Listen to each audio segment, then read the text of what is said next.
What's up, NV Nation? This is Nav-Vii, and tonight I'm going to talk about exercise and insulin resistance. NV Nation, a lot of you may not know what insulin resistance is, so I'm going to tell you. Insulin resistance is when you have cells in your body that are resistant to the insulin. So insulin, whether exogenous or endogenous, if it can't unlock the lock of the cell, glucose can't get into the cell. So what that means is you have the cell which is starving for glucose to have energy, and you have the insulin saying, hey, I'm here to unlock the lock, but because the cell wall is resistant to the insulin, it's not allowing this lock and key thing to happen. So in other words, what happens is you are on your way to diabetes, or you may even be diabetic when that condition happens. In our society right now, because obesity is so prevalent, we have a lot of people who are insulin resistant. So this perpetuates the problem. So your cells are saying, I'm starving. The insulin, exogenous or endogenous, whether you're injecting it or your pancreas is producing it, is there. It's in the bloodstream, but it's not interacting with the cell to allow the cell to work properly. So what happens when you're insulin resistant?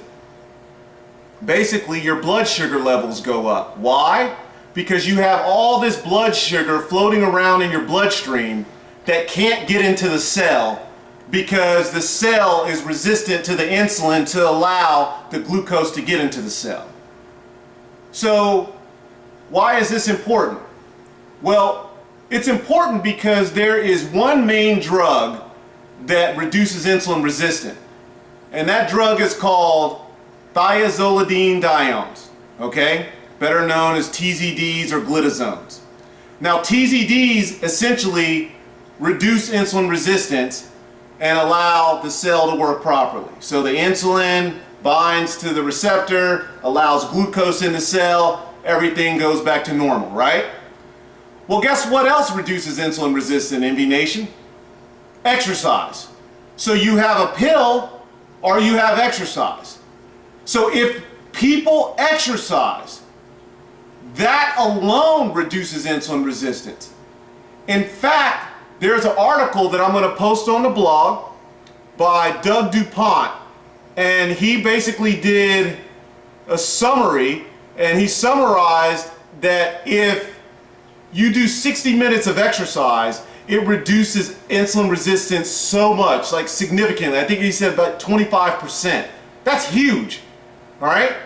Now, I proclaim that if you do high intensity 25-minute workouts, like we do here at Bodynv.tv, you can reduce insulin resistance probably even more than that, because the intensity of our workouts just takes it to a whole nother level. So basically, what I have come to the conclusion of, NV Nation, is you basically have to exercise the rest of your life to reduce insulin resistance or prevent insulin resistance from happening anyway.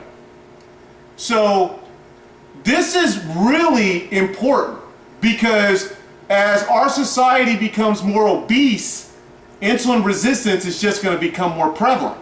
And let me tell you something, NV Nation. Once you become diabetic, you're diabetic.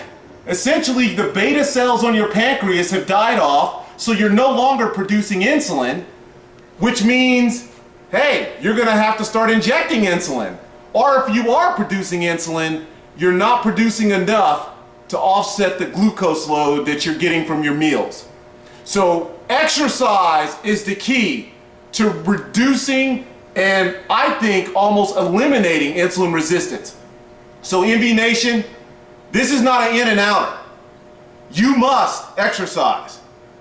And let's get in the habit of doing it every day for the rest of our lives. Until next time,